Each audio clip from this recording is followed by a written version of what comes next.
Guys, honestly, when I started listening to the Sex Pistols, when I started listening to all these bands, personally, when I was in the car, my dad's a huge fan of this music at the same time. So when we were driving, he would play them. I sometimes looking into bands. I thought I knew everything about the Sex Pistols. I thought that I knew their story, all that stuff that they did. I thought I knew everything. But Johnny Rider's Sid Vision, never mind Buttlocks, but that once I dug up a shit ton, the more I realized the whole thing was a setup. Like, what the fuck? Legit. The Sex Pistols were designed to be Sex Pistols. And, here's the wild part. That's why they mattered so much. So, let's talk about it. And before we get into the video, I put all my money into this. So, hey. I put all my money into this, so please like and subscribe. I'm broke. I just put all my shit into this. It's so fun doing this for me personally. I enjoy doing this. Unlike a lot of other YouTubers, I enjoy making videos for you all. So thank you for watching. Let's get into it. The story starts in 1995 in London, the city of something. And guys, if you think punk started here in some grudgy, a bunch of broke kids, you're kinda wrong, chat. It started in a clothing store. And you're probably thinking, what the fuck? Like, legit, a boutique. King Road called Sex. And I hope I did not get demonetized for saying sex. So, and guys, the present owner was Mega Markley. Now, I don't know if I can pronounce this name. I'm horrible at pronouncing these people's names, so now I'm gonna call him McClum. Now, McClum was not a musician. He was a fashion designer, a hustler, and the idea was if he took a band, dressed them in some fucking offensive clothing, it make them say outrageous stuff like holy shit, outrageous shit. And they used the market, and that's the original plan that it was. So, in 1997, he started putting together what would be the Sex Pistols. Steve Jones on guitar, Paul Cook on drums, and Glenn Matlock on bass, and Johnny Rotten Block. So, Johnny Rotten, the real name John Lauren, walked into Sex wearing a Pink Floyd shirt, I hate, written in marker, and McCall looks at the kid, thinks, that's my guy, and the pure chaos energy of someone walking into a punk clothing store in Pink Floyd shirt that's saying something else, that's it. Like, if you see a lot of posers, they trust. This is something weird. Sometimes when I'm watching YouTube, I will see like so one time I looked up punk and I saw these things where it would they would graffiti their shirts. It's pretty cool. And they put him into audition to lip sync to Alan's call. I'm 18th on the jukebox. No real singing, no formal trials, just vibes. And he got a job. I legit fact checked this. I didn't fucking believe that bullshit. That sounded like fucking bullshit. But I did not believe this when I was researching. But yeah, lead singer of Sex Pistols got hired for lip syncing to Alan Cooper. I don't even know who fucking Alice Cooper is. Personally, I know a lot of them, but I don't know Alice Cooper that well. In the clothing store. That's how fucking punk started. The kings of the 70s punk. That motherfucker just lip sync. Like, I can just go into audition and lip sync.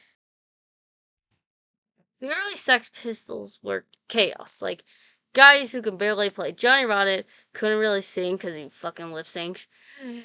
Glenn Matlock was actually mostly technician, skilled one, which probably McLaren even kicked him and replaced him with Sid Vandal. Sid Sen. I can't pronounce these names. I'm horrible at pronouncing names. But who could barely play the bass at all? But it didn't really matter. Every show was an event. People would see what the hell's gonna happen. What happened next? Would Johnny Rotten be insulted by the audience? Or would someone get in a fight? The point is pure chaos. That's what punk is. But in 1997, everything exploded when they released God Save the Queens. And guys, the songs that came out during the Queen Slaver Juba, national celebrities on the throne for 25 years in the Sex Pistols Java with Faddis Reagan. And the BBC banned it immediately. The radio station refused, and record stores refused to stock it. The government was fucking furious. I would too. And because of all of that, it went number 2 in the UK chart, and some people actually the number 1 chart in multiple and kept it from the top spot. And I legit, that's a fucking fact. Honestly, it's fucking popular. It's possible. McClarkey was controlling everything. The public innocence, the interviews on the live TV, all planned or at least engaged. McClarkey was a puppet master. He and the bands were puppets, of course. John Lennon knew it. By 1997, he had fucking enough, and he said, "Fuck you all, I fucking quit." I say fuck a lot. On the stage in San Francisco, the last show of their first and only U.S. tour. Yeah, I don't think the Sex Pistols ever done another U.S. tour. Yeah, I'm a and first everything felt cheated and it walked off. That was it. One studio album, 2 years done. Just like Operation Ivy. Then it'll be forgotten. And Sid, he was already free fall. His girlfriend Nancy died in a hotel room in 1978. Sid was charged with murder. He died of a heroin overdose. That's why people don't do heroin. In 1997, before the trial even happened, he, 21 years old,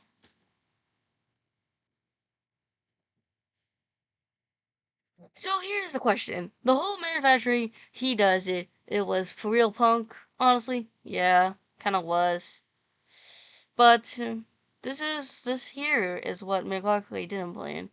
He controlled media people heard kids in the UK were broke and who had no future and heard God Save Queens. It was. Manufacturing, it was real. Johnny Reggie was a strategist. Steve Jobs was a genius street. The music was raw, angry, like angry. What the fuck? And more than anything, Sex Pistols gave permission to be loud, permission to be ugly, a permission to be angry, and what actually did the permission ripple out and created the Clash, the damn it, hardcore punk, the American punk. It fucking created punk itself. A lot of people talk about the 90s punk. A lot of people talk about 70s punk. A lot of those bands wouldn't exist without the Sex Pistols. And that's not everything. One album, 2 years, one US tour, one of the most influential punk bands of all time. The Sex Pistols were scams, but scams became real. And punk became real. And honestly, I think it'd be more interesting if they just been a normal band. Because the whole point of punk, it doesn't rules, doesn't matter if fashion designers. But punk is that's punk as hell. So, what do you think about Sex Pistols? Were they legitimate punk, or were they always just theaters? Let me know in the comments. Please like and subscribe. I'm broke. I have no money. I put all my places. Seriously, thank you all for watching. It's been my pleasure. I'll see you all in the next one. Maybe, maybe not. We'll never know.